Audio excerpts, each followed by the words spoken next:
Assalamualaikum warahmatullahi wabarakatuh. Kali ini saya akan menjelaskan tentang konsep-konsep dasar dalam ekonomi Islam. Islam mempunyai konsep sistem kehidupan yang universal, integral, dan komprehensif yang telah menetapkan tatanan yang utuh untuk mengatur kehidupan manusia. Sebagai way of life, Islam menata segala aspek kehidupan, mulai dari hal yang sederhana hingga urusan yang paling rumit sekalipun, baik dalam aspek sosial, ekonomi, politik, pendidikan, bahkan seni dan budaya. Apabila konsep Al-Quran dan As-Sunnah dijadikan pijakan perekonomian suatu negara, tentunya perekonomian tersebut akan berjalan lebih baik dan terarah sesuai dengan tujuannya. Namun kenyataannya, memang belum semua negara muslim di dunia menerapkan dasar tersebut. Selanjutnya, saya akan membahas tentang transaksi yang dilarang dalam Islam. Islam secara rinci telah mengatur berbagai aspek dalam kehidupan manusia, mulai dari hal yang sederhana seperti adab makan, hingga yang lebih spesifik seperti kegiatan jual beli dan transaksi keuangan. Islam bahkan sudah menentukan syarat, cara, hingga transaksi yang dilarang dalam keuangan syariah. Hal ini tentu bertujuan agar tidak ada pihak yang nantinya akan dirugikan dari transaksi tersebut. Agama Islam juga mengatur bahwa transaksi apapun harus dilakukan berdasarkan kesepakatan kedua belah pihak. Transaksi yang dilarang dalam Islam sendiri didasari oleh dua faktor, yaitu berdasarkan cara bertransaksinya dan berdasarkan objek transaksinya. Zat yang terlarang untuk diperjualbelikan dalam Islam contohnya narkoba, bangkai, minuman beralkohol, atau organ dalam manusia. Sedangkan jika menurut cara transaksinya, ketentuan larangan dapat dibagi menjadi beberapa kategori. Yang pertama, tadlis.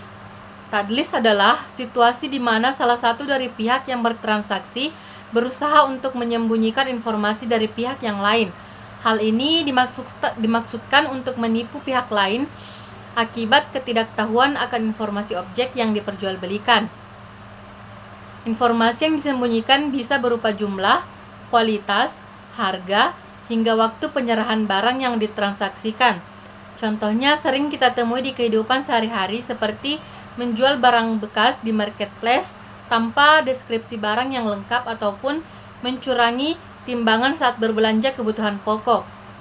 Yang kedua, ikhtiar. Ikhtiar adalah situasi di mana produsen atau penjual membuat hambatan untuk mengambil keuntungan di atas keuntungan normal.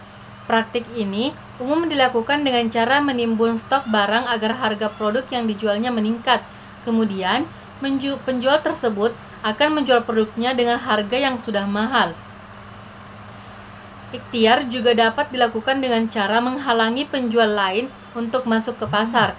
Hal ini bertujuan agar ia menjadi penjual satu-satunya atau monopoli. Tentunya para konsumen akan dirugikan terkait hal ini.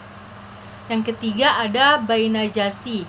Bai najasi adalah kondisi di mana konsumen atau pembeli menciptakan permintaan palsu. Ini menyebabkan seolah-olah ada banyak permintaan terhadap suatu produk sehingga harga jual produk akan naik. Ketika harga naik, pembeli kemudian akan melepas kembali barang yang sudah dibeli sebelumnya untuk meraup keuntungan tinggi. Contoh sederhananya adalah pada kasus pelelangan, di mana penyelenggara pekerja sama dengan peserta yang khusus ditugaskan untuk melakukan penawaran palsu agar harga barang lelang semakin tinggi. Dan yang keempat yaitu gharar. Gharar adalah proses transaksi jual beli yang tidak memiliki kepastian, sehingga dapat merugikan pembeli. Sama seperti tadlis, gharar dapat terjadi dalam 4 aspek, yaitu kuantitas, kualitas, harga, dan waktu penyerahan. Namun bedanya, gharar murni terjadi akibat ketidakpastian, sedangkan tadlis merupakan praktik penipuan yang disengaja dan telah direncanakan sebelumnya. Contoh jual beli gharar adalah ketika benda yang dijual belum berada di tangan penjual, seperti membeli anak sapi di dalam kandungan. Contoh lainnya adalah jual beli tanah yang di dalamnya masih terpendam bibit kacang-kacangan dan sayuran. Baik, itulah informasi seputar transaksi yang dilarang dalam keuangan syariah. Dalam kehidupan sehari-hari, transaksi memang tidak dapat dihindari, namun jangan sampai dilakukan dengan cara yang menyalahi ketentuan syariah.